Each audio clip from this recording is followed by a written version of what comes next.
In JKD and Wing Chun, we refer to the economy of motion a lot. And basically what we mean by that is that we just want to make something simple. In other words, I don't want to make something very complicated. The simple line works, all right? But there's problems with that, associated with that, and I'm going to show you. When we do, and I'm just going to use this as a specific drill pattern with just basically pop lock, okay? This drill that I'm going to show you will be applicable to many other drills, but I'm just going to demonstrate on this one particular set right here. So we're here. Now, a lot of people when they first begin Wing Chun, JKD, they will trap and then they'll throw a punch in, okay? So they're here to here, which we call pop da. Alright, so if I were just to pop da from here, I can come in here. Now if you notice, my power comes from my body moving in, not so much just my arm. Because of one simple fact. I don't have the ability to rotate my hips, okay? And we notice, if we watch Mike Tyson's fight or any of the great boxers or any MMA fight, a lot of the power comes from the rotational torque of the hips, okay? So a lot of people come into this situation here when they first begin their Wing Chun, alright? They're popped up, they're here. And then they say, I feel stuck, I feel constricted here. Well, yeah, that's true because your own wrist is blocking, all right? And the only way you can strike in that position is to go vertically, to go up, okay? Now, if I'm moving my body in, the more I move my body in, my elbow starts to bend, okay? If I'm trapping here and I trap low, okay, I can get the power in there. So one of the things you want to do is trap low.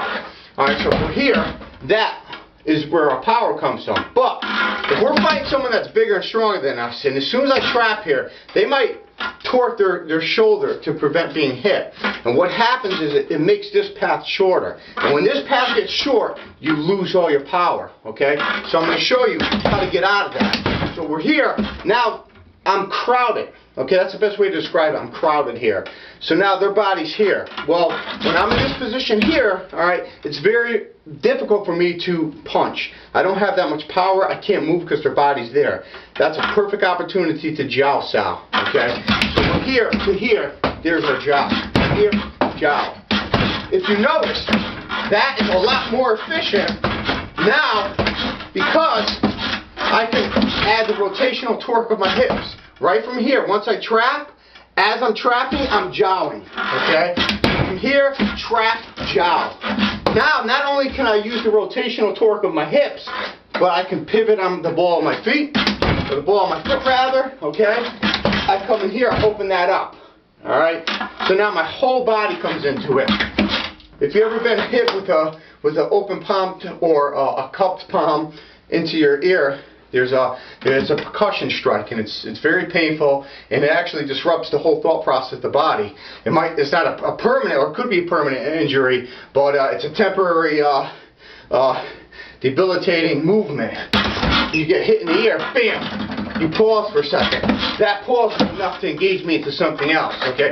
So that's what I want. So instead of coming here and we're trapped, we're here to jow, jow, jow, Jow Sau.